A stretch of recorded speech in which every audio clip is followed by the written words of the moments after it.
Good morning, नमस्कार, जय हिंद। चलिए शुरू करते हैं आज की वीडियो। और आज का पहला प्रश्न ये रहा आपकी स्क्रीन पर 5 करोड़ के लिए। आज का पहला प्रश्न है, पादप कोशिका की बाह्य आवरण क्या है? पादप कोशिका का बाह्य आवरण क्या है? पादप कोशिका और जंतु कोशिका दो प्रकार की कोशिकाएं होती हैं, तो इसमें बताना है आपको पादप कोशिका है जो उसका बाह्य आवरण क्या है। पहला है कोशिका झिल्ली, दूसरा है कोशिका भित्ति, तीसरा है कोशिका द्रव्य, चौथा है केंद्रक झिल्ली। बताइए इसमें क्या है बाहरी आवरण? देखिए, कोशिका झिल्ली पादप कोशिका और जंतु कोशिका दोनों की बाहरी आवरण है। पादप कोशिका और जंतु कोशिका दोनों का बाहरी आवरण क्या है? कोशिका झिल्ली। तो ये सिर्फ पादप को पूछा है। कोशिका भित्ति, कोशिका द्रव्य तो देखिए कोशिका के अंदर भरा हुआ होता है। केंद्रक झिल्ली केंद्रक में होती है, केंद्रक का बाहरी आवरण है। तो ना तो कोशिका झिल्ली है, ये जंतु कोशिकाओं की होती है, ये पादप में भी होती है, लेकिन ये उसके बाद भी कोशिका भित्ति होती है पादप में। तो पादप कोशिका जो बाहरी आवरण है सबसे बाहरी, वो होता है कोशिका भित्ति। कोशिका भित्ति किस चीज़ की बनी होती है? ये सेलुलोज की बनी होती है, कुछ जगह काइटिन की कवक वगैरह में बनी होती है। देखिए, पादप कोशिका प्लांट सेल का सबसे बाहरी आवरण कोशिका भित्ति होता है। ये मृत, कठोर और पूरी तरह से पारगम होती है।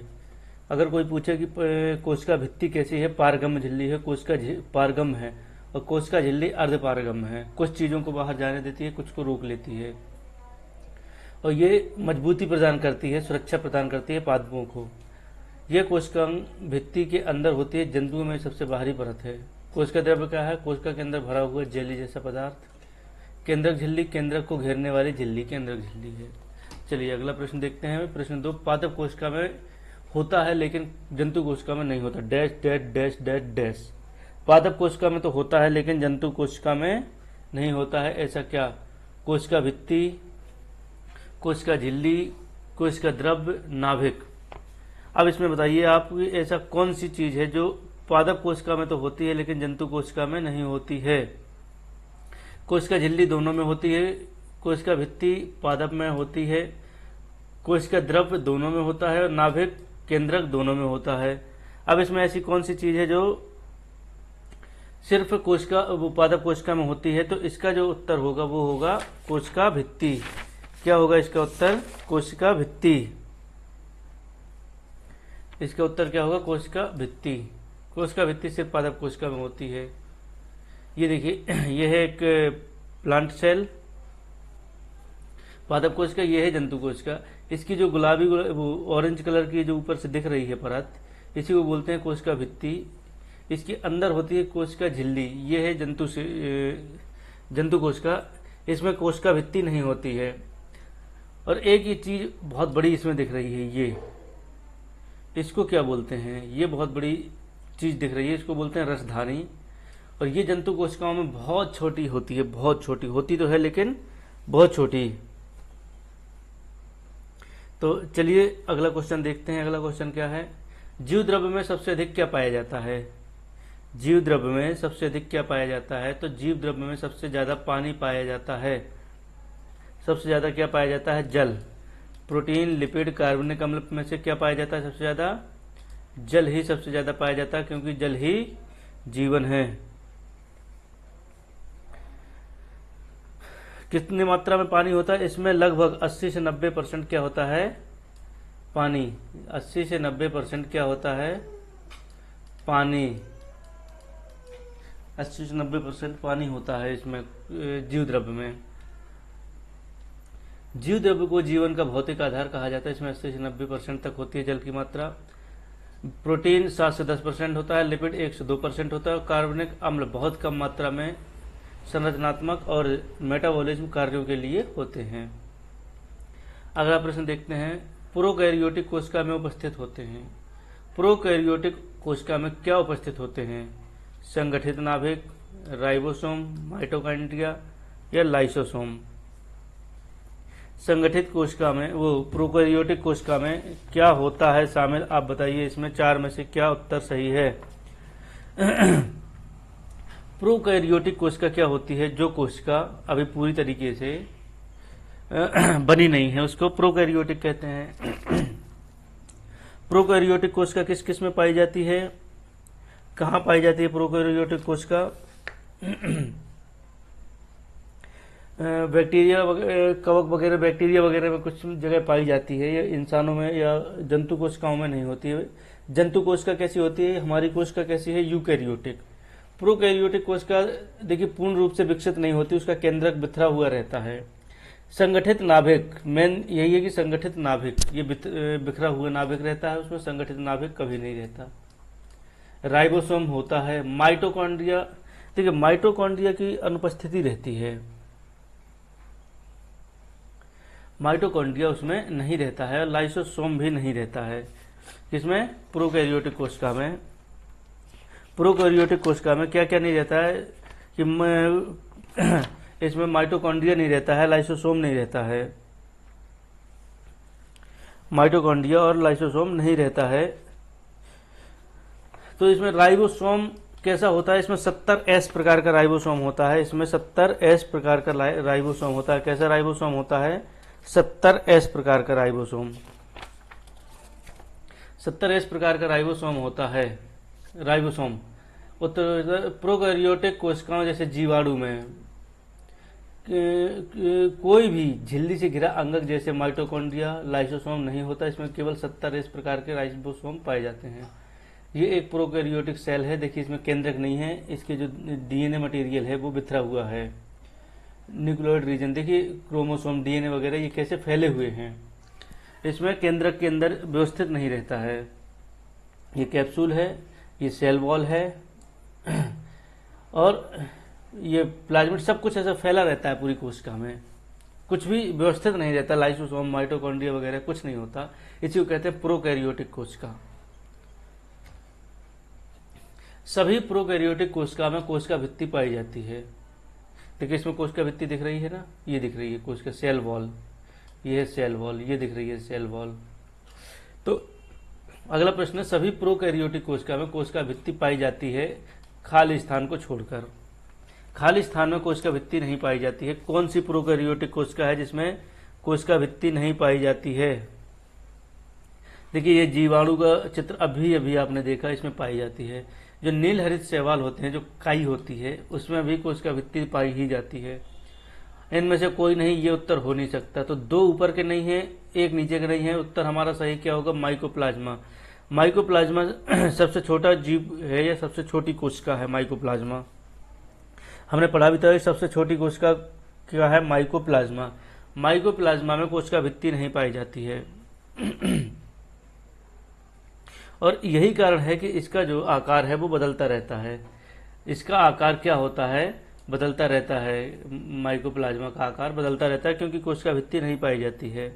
और इसे पादप जगत का एक उपाधि दी गई है, इसे पादप जगत का जोकर, इसे पादप जगत का जोकर भी कहा जाता है। ये देखिए पादप जगत का जोकर भी कहा जाता है।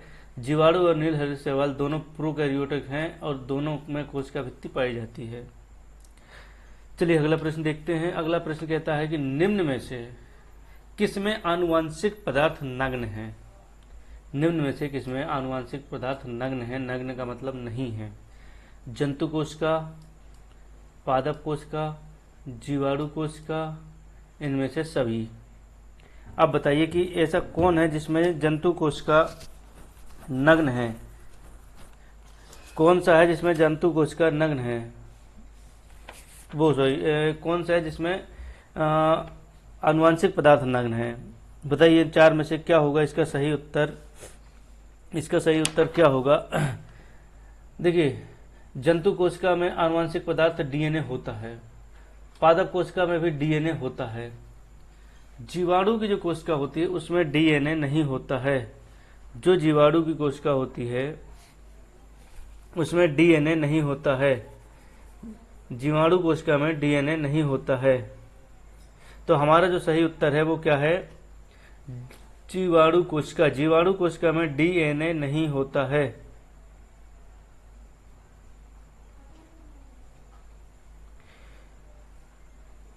अब इसलिए नहीं होता है, क्यों नहीं होता है उसको समझते हैं। जीवाणु प्रोकैरियोटिक जीव है, इनके डीएनए को नग्न इसलिए कहा जाता है क्योंकि वह केंद्रक झिल्ली से घिरा नहीं होता है और न ही हिस्टोन प्रोटीन के साथ जुड़ा होता है। यह सीधा कोशिका द्रव्य के एक क्षेत्र में उपस्थित होता है जिसे केंद्र काव्य कहते हैं, न्यूक्लियोइड कहते हैं। देखते हैं न्यूक्लियोइड रीजन, इसको बड़ा करके देखते हैं, इसको बड़ा करके देखते हैं। ये न्यूक्लियोइड रीजन कहीं पे केंद्रक नहीं दिखेगा आपको। ये इसके डीएनए, ये धागे फैले हुए हैं एक जगह पे, केंद्रक झिल्ली नहीं है, इसलिए इसको क्या कहा जाता है कि इसमें आनुवंशिक पदार्थ नग्न कहा जाता है, क्योंकि ये फैला हुआ रहता है। चलिए अगला प्रश्न देखते हैं। निम्न में से कौन प्रोकैरियोटिक कोशिका का उदाहरण नहीं है? कौन सा इसमें प्रोकैरियोटिक कोशिका का उदाहरण नहीं है? अगर प्रोकैरियोटिक नहीं है तो क्या होगा? प्रोकैरियोटिक नहीं है तो यूकैरियोटिक होगा। इसमें आपको बताना है कि कौन सा ऐसा है जो प्रोकैरियोटिक का उदाहरण नहीं है। निम्न में से कौन प्रोकैरियोटिक कोशिका का उदाहरण नहीं है? जीवाणु प्रोकैरियोटिक है क्या? बिल्कुल है। माइकोप्लाज्मा है, साइनोबैक्टीरिया है, अमीबा है क्या? अब इनमें से आपको बताना है। देखिए माइकोप्लाज्मा सबसे छोटी कोशिका भी हमने पढ़ा है, जीवाणु प्रोकैरियोटिक हमने पढ़ा है जिसमें डीएनए या केंद्रक झिल्ली नहीं होती है और डीएनए मटेरियल बिखरा हुआ रहता है। साइनोबैक्टीरिया प्रोकैरियोटिक का ही उदाहरण है। साइनोबैक्टीरिया उसी को कहते हैं जो नील हरित शैवाल होता है हमारा, उसी को साइनोबैक्टीरिया कहते हैं। अब अमीबा एक कोशिकीय जीव है लेकिन ये यूकैरियोटिक है। अमीबा एक कोशिकीय जीव तो है लेकिन इसका जो वो है कोशिका, वो यूकैरियोटिक है। और ये कहाँ आता है? प्रोटिस्टा जगत में आता है। अभी जो अगर उसका विभाजन देखेंगे जब, तो उसमें देखेंगे कि ये प्रोटिस्टा जगत में आता है। इसके अंदर पूरी तरीके से विकसित केंद्रक होता है और झिल्लीदार अंगक भी पाए जाते हैं। अमीबा में केंद्रक पूर्णतः विकसित होता है। अमीबा में पूर्णतः विकसित केंद्रक पाया जाता है और झिल्लीदार अंगक भी पाए जाते हैं। इसलिए हमारा सही उत्तर क्या है? अमीबा है। अमीबा एक कोशिकीय जीव है लेकिन यूकैरियोटिक श्रेणी में प्रोटिस्टा जगत में आता है, क्योंकि इसके अंदर पूरी तरह विकसित केंद्रक और झिल्लीदार अंगक पाए जाते हैं। जीवाणु, माइकोप्लाज्मा, साइनोबैक्टीरिया तीनों ही प्रोकैरियोटिक के उदाहरण है। अगला प्रश्न देखते हैं। यूकैरियोटिक कोशिका पाई जाती है, कहाँ पाई जाती है यूकैरियोटिक कोशिका? प्रोटिस्टा जगत में, पादप जगत में, जंतुओं में, इनमें से सभी में। देखिए यूकैरियोटिक, प्रो नहीं यू, तो जंतुओं में तो यूकैरियोटिक ही पाई जाती है, तो जंतुओं में तो हो गई क्लियर। पादप में यूकैरियोटिक कोशिका ही पाई जाती है। प्रोटिस्टा जगत में अमीबा भी आता है, प्रोटिस्टा जगत में यूकैरियोटिक कोशिका होती है। तो इसका जो सही उत्तर होगा इनमें से सभी इसका सही उत्तर होगा। सभी में यूकैरियोटिक कोशिका है। अगला है खाली स्थान, केवल पादप कोशिका में ही पाए जाने वाले अंगक कौन नहीं है? केवल पादप में पाए जाने वाले अंगक नहीं है, मतलब ऐसा कौन सा अंगक है जो जंतुओं में भी है? जंतुओं में भी है। कोशिका भित्ति सिर्फ पादप में। प्लास्टिड सिर्फ पादप कोशिकाओं में पाया जाता है। वैक्यूल बड़ी रसधानी, इनमें से सभी गलत होगा, क्योंकि दो तो ऑलरेडी सिर्फ पादप में पाए जाते हैं। अब हमारा बचा वैक्यूल रसधानी दोनों में पाई जाती है। अभी मैंने बताया था रसधानी के बारे में, आपको फोटो भी दिखाई थी सुंदर सी रसधानी की। रसधानी, ये जो हरा भाग दिख रहा है, ये जो नीला भाग दिख रहा है, सॉरी, ये क्या है? ये है रसधानी, वैक्यूल। और ये जंतुओं में बहुत बड़ी होती है, जंतु कोशिका में। पादप कोशिका में बहुत छोटी होती है लेकिन पाई जाती है। तो यही एक ऐसा अंगक है जो दोनों, सिर्फ पादप में नहीं पाया जाता, दोनों में पाया जाता है। वैक्यूल या रसधानी। हमारा सही उत्तर क्या होगा? रसधानी, सॉरी, हमारा सही उत्तर क्या होगा? रसधानी, ये है हमारा सही उत्तर। चलिए अगला प्रश्न देखते हैं। जंतु कोशिका में अनुपस्थित होता है, कौन अनुपस्थित होता है जंतु कोशिका में? माइटोकॉन्ड्रिया, लाइसोसोम, गोल्गी काय, प्लास्टिड। देखिए प्लास्टिड अभी पढ़ा है कि ये सिर्फ पादप में होता है, इसलिए हमारा सही उत्तर क्या होगा? प्लास्टिड होगा। जंतु कोशिका माइटोकॉन्ड्रिया होती है, हमारा पावर हाउस कहलाते हैं। लाइसोसोम बिल्कुल होता है। लाइसोसोम क्या होता है? आत्महत्या की थैली। और इसे गुस्सा बड़ी जल्दी आता है। अगर इसकी किसी से लड़ाई हुई, किसी से भी कोशिका के अंदर लड़ाई हो गई, तो ये क्या करता है, अपना थोड़ा सा एसिड उस पर छिड़क देता है और वो वहीं का वहीं मर जाता है। मान लीजिए इसकी लड़ाई हो गई माइटोकॉन्ड्रिया से। किससे हो गई? माइटोकॉन्ड्रिया से। माइटोकॉन्ड्रिया से इसकी लड़ाई हो गई, तो ये क्या करेगा, थोड़ा सा अपना एसिड छिड़क देगा और माइटोकॉन्ड्रिया वहीं गया, टाटा बाय बाय, खत्म। गोल्जी बॉडीज क्या करते हैं? गोल्जी गाय। गोल्जी गाय परिवहन तंत्र है, ये ट्रांसपोर्टेशन का काम करती है। कौन सी चीज, प्रोटीन किसके पास भेजना है और क्या चीज किसके, ऊर्जा किसके पास भेजनी है, कितनी कहाँ भेजनी है, ये पैकेट बनाता है और पार्सल करता है। अमेजोन में जैसे पार्सल आता है, ये वैसे ही पार्सल करता है पैकेट्स को। अब अगला प्रश्न देखते हैं। देखिए, प्लास्टेट को लवक ही बोलते हैं। कोशिका भित्ति उपस्थित होती है, किसमें उपस्थित होती है? पादप में। बिल्कुल सही बात है। लेकिन ये कवक में भी उपस्थित होती है, ये जीवाणु में भी होती है। तो पादप कोशिका में भी होती है, कवक में भी होती है, जीवाणु में होती है। इसका मतलब है कि सभी में कोशिका भित्ति सभी में उपस्थित होती है। कोशिका भित्ति सभी में उपस्थित होती है। बस ये बात है कि पादप में ये सेलुलोज की बनी होती है, कवक में ये काइटिन की बनी होती है और जीवाणु में बनी होती है पेप्टिडोग्लाइकेन की। पेप्टिडोग्लाइकेन, ये इसमें बनी होती है पेप्टिडोग्लाइकेन की। चलिए, ये है पेप्टिडोग्लाइकेन। जीवाणु में, कवक में काइटिन की बनी होती है और पौधों में यह सेलुलोज की बनी होती है। चलिए अगला प्रश्न देखते हैं। कोशिका भित्ति को सबसे पहले किसने देखा? कोशिका भित्ति को सबसे पहले किसने देखा? आपने बताया था कि मरी हुई कोशिका को हुक में टांग दो, तो रॉबर्ट हुक ने सबसे पहले कोशिका भित्ति को देखा। कहाँ देखा? कॉर्क के टुकड़े पर, मधुमक्खी के छत्ते जैसा, जिसको उसने सेल कहा। क्या कहा? सेल। रॉबर्ट ब्राउन, भूरे लाल, रॉबर्ट ब्राउन हमारे भूरे लाल चचा ने क्या देखा? केंद्रक देखा। रॉबर्ट कोच ने क्या किया? रॉबर्ट कोच ने टीबी और एंथ्रेक्स के जीवाणुओं की खोज की। कोच ने टीबी की खोज की। तो हमारा जो सही उत्तर है वो है रॉबर्ट हुक। हुक में मरी हुई कोशिका को टांग दो। 1665 में रॉबर्ट हुक ने कॉर्क के टुकड़े में मृत कोशिकाओं को देखा, मधुमक्खी की छत्ता जैसे। उसमें देखो, रॉबर्ट ब्राउन ने 1813 में केंद्रक की खोज की और रॉबर्ट कोच ने टीबी और एंथ्रेक्स के जीवाणुओं की खोज की। चलिए अगला प्रश्न देखते हैं। शैवालों की कोशिका भित्ति मुख्य रूप से बनी होती है, किसकी बनी होती है? शैवाल। शैवालों की कोशिका भित्ति किसकी बनी होती है, बताइए। शैवाल क्या होता है? अरे शैवाल वो हरे हरे कई टाइप की होती है, वही होती है। तो देखिए, काइटिन की किसकी बनी होती है? कवक की। काइटिन की कवक के नीचे से देखते हैं। कवक के किसकी? काइटिन की। और जो सुबेरिन और क्यूटिन है, ये क्या है? ये वो हैं जो पौधों में जल की हानि को रोकते हैं। ये परतें हैं, ये पौधों में जल की हानि को रोकने वाली परतें हैं।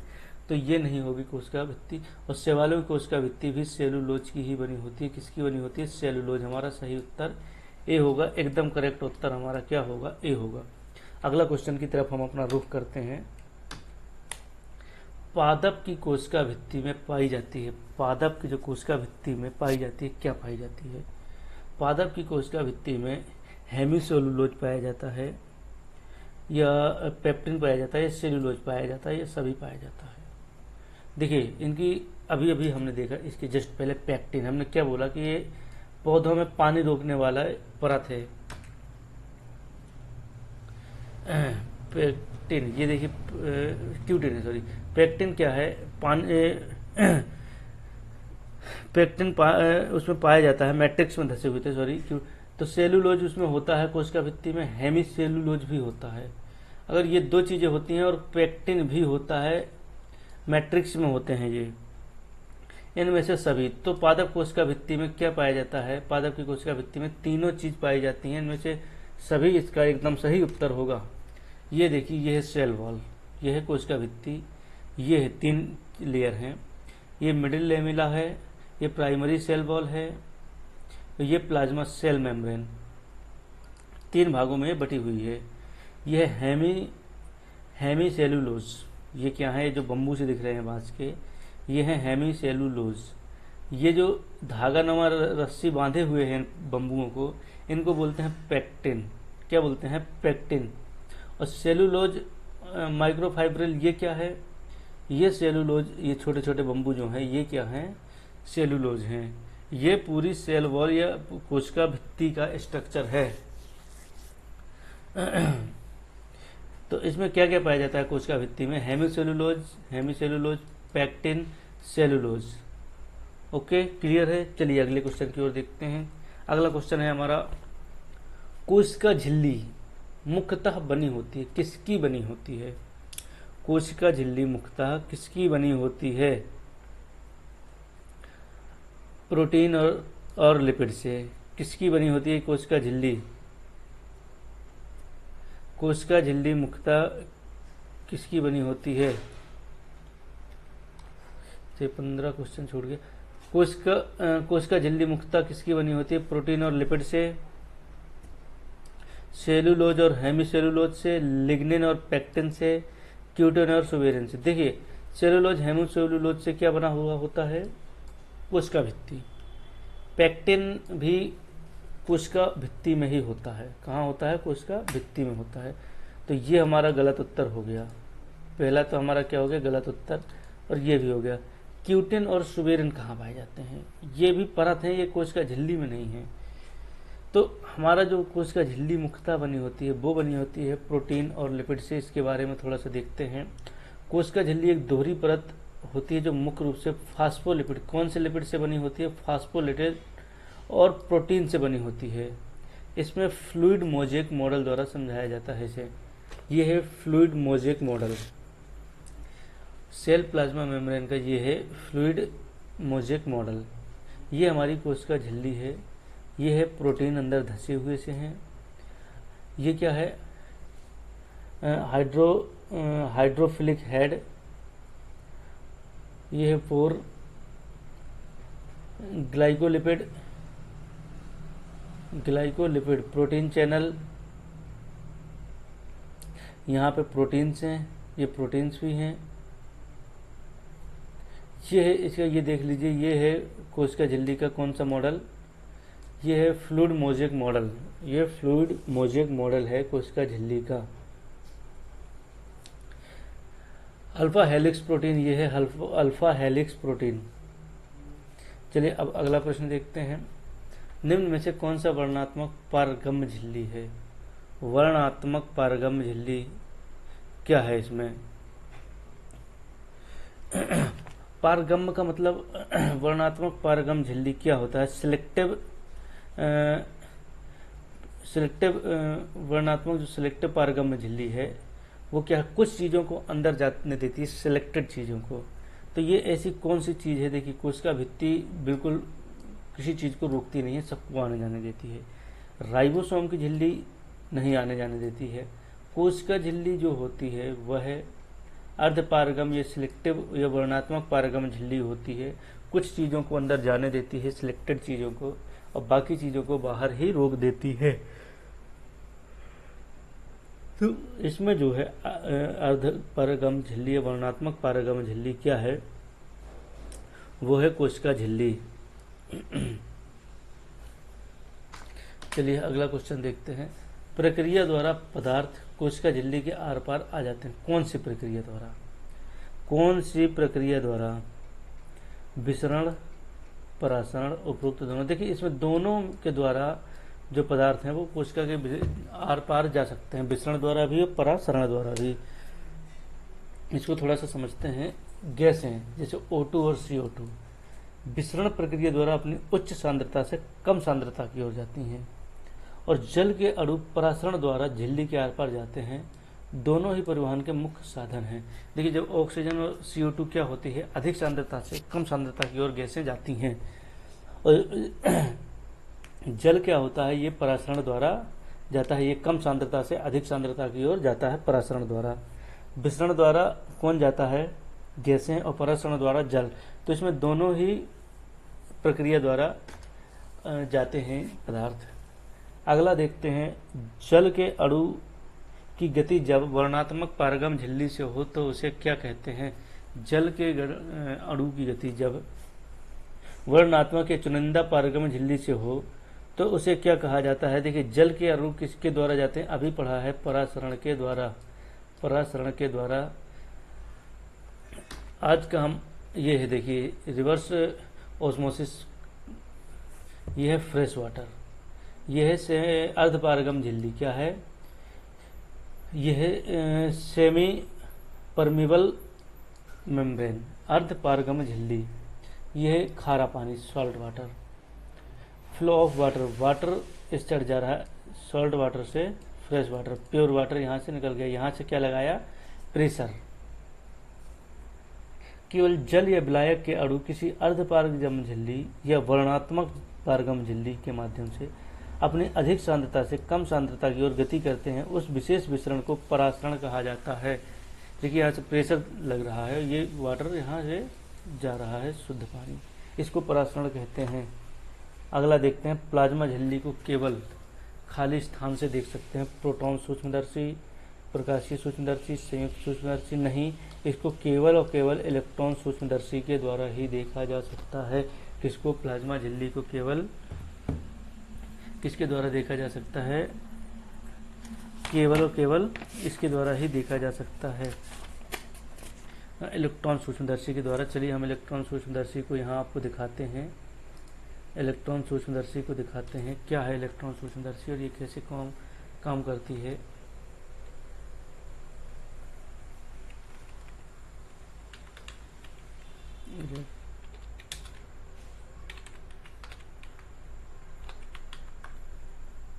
इलेक्ट्रॉन सूक्ष्मदर्शी को देखते हैं।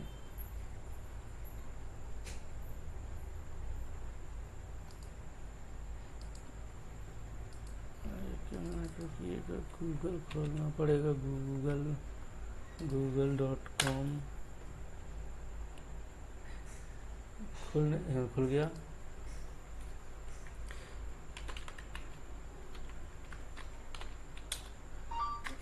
इलेक्ट्रॉन माइक्रोस्कोप ये है,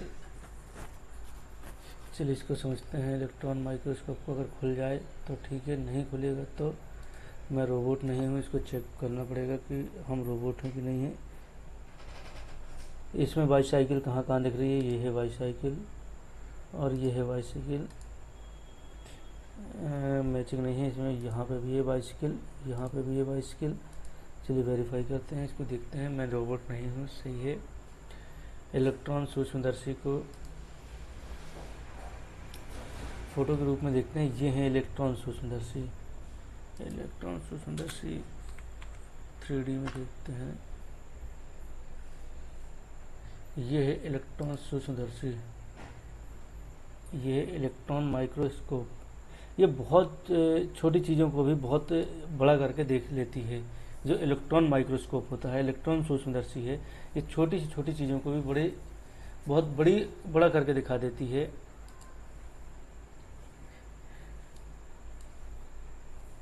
ये आपका इलेक्ट्रॉन माइक्रोस्कोप, यहाँ पे चीज़ें रखी जाती हैं, ये बहुत छोटी छोटी चीज़ों को भी बहुत बड़ा करके दिखा देती है। ये इलेक्ट्रॉन सूक्ष्मदर्शी है आपका, आपको समझ में आया होगा। चलिए अब हम क्लास को यहीं पे ख़त्म करते हैं, यहीं पे हम क्लास को ख़त्म करते हैं और अब हम मिलेंगे अगले वीडियो के साथ। तब तक के लिए देखते और सुनते रहिए, अपने दोस्तों को भेजते रहिए। MP टेट वर्ग 2 के लिए ये प्रैक्टिस सीरीज़। अगर आप टॉपिक वाइज कुछ समझना चाहते हैं तो आप हमें कमेंट करके बताइए कि ये टॉपिक बताना है, हम कोशिश करेंगे उसको अच्छे से समझाने की ताकि आपको समझ में आ जाए। तब तक के लिए वीडियो को शेयर करें। धन्यवाद, जय हिंद।